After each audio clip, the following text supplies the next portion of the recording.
Oke, halo teman-teman. Di video sebelumnya kita sudah selesai melakukan custom pada bagian reservasi, di mana kita sudah berhasil membuat isian reservasi menjadi 5 isian. Ada nama, WA, jumlah kursi, tanggal, jam, dan juga catatan. Nah, sekarang kita akan mempersiapkan database untuk nanti menampung data-data yang diinput oleh pengguna kafe kita yang melakukan reservasi ya. Jadi untuk database ini nanti akan menyimpan semua isian-isian yang dilakukan oleh orang-orang yang mengisi formulir reservasi ini. Untuk melakukan itu, kita kembali login ke halaman cPanel kita ya. Kemudian kita akan buat database dulu di bagian cPanel. Nah, untuk membuat database di bagian cPanel, kita bisa cari bagian database ya, ini bagian database. Kemudian kita pilih MySQL Database Wizard. Kita klik. Lalu kita akan buat satu database ya. Ini kita ditanya ingin beri nama apa database kita, misalkan contoh saja atau Cafe.me ya, Cafe.me. Kemudian kita akan next ya, ingat ya nama database-nya Cafe.me. Oke, selanjutnya di sini kita akan diminta lagi apa nama user yang nantinya bisa mengakses database ini. Istilahnya apa nama adminnya, seperti itu ya. Jadi kita akan beri nama user atau admin Cafe.me. Oke. Dan passwordnya misalkan apa passwordnya nanti untuk si admin ini ya. Ini kita beri nama ya. Passwordnya apa ya? Teman-teman silakan catat nama database-nya ya, yang ini. Kemudian nama username-nya dan juga password-nya ya. Jangan sampai teman-teman lupa salah satunya.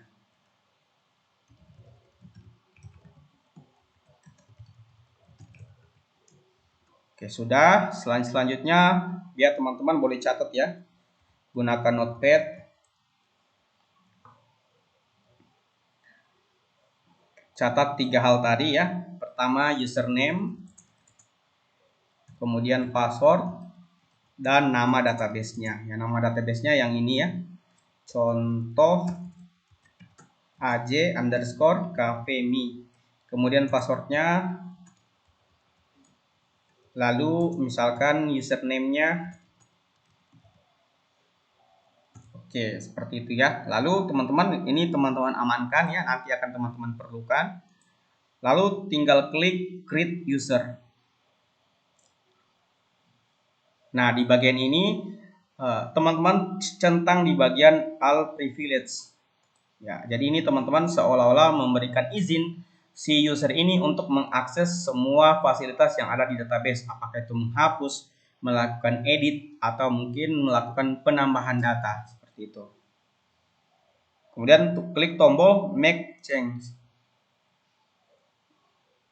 Oke, sudah selesai ya, sudah selesai. Sekarang kita kembali ke halaman home dari cPanel kita. Kita bisa klik logo cPanel ini. Lalu kita cari kembali bagian database. Kita sekarang masuk ke PHP My Admin.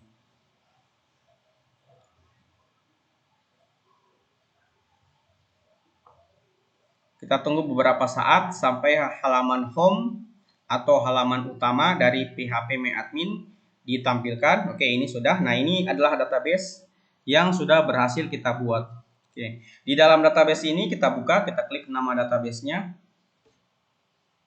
Saya perkecil dulu sedikit. Oke, kita klik nama database-nya.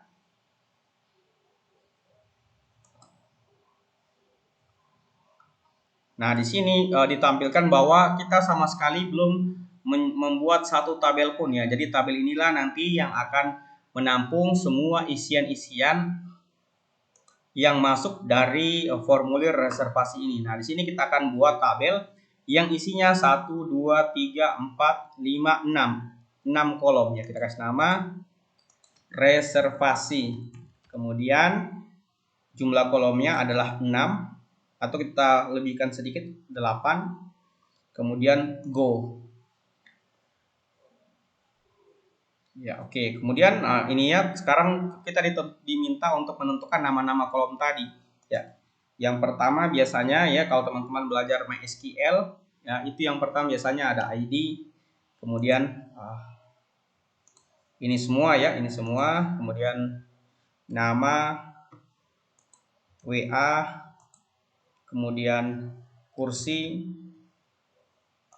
lalu tanggal, jam, catatan.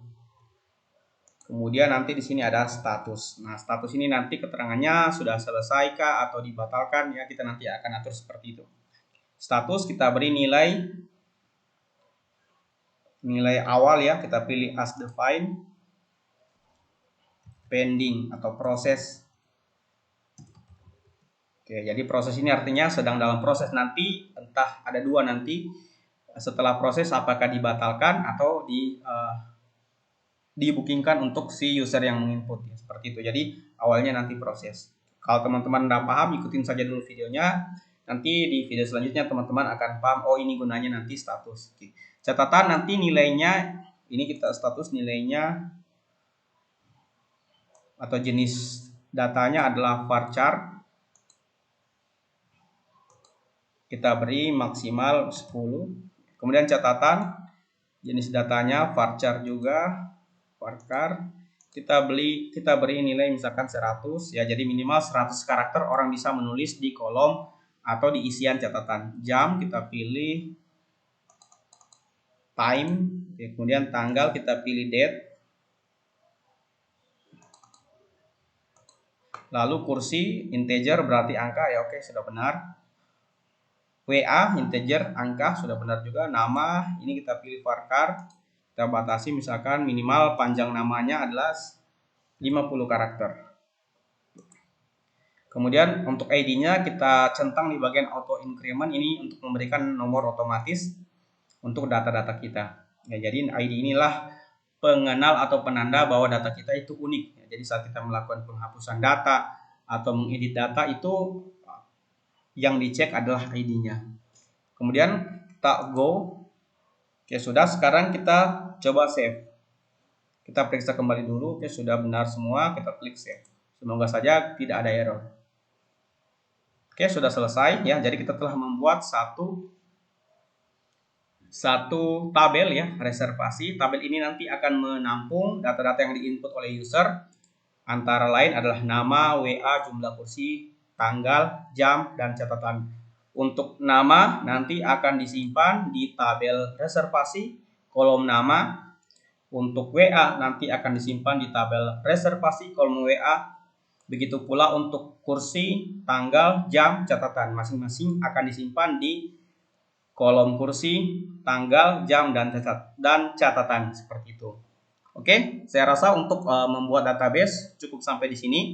Kita akan lanjut di video berikutnya bagaimana menyambungkan database ini dengan formulir yang kita sudah buat di bagian reservasi. Sampai jumpa di video berikutnya.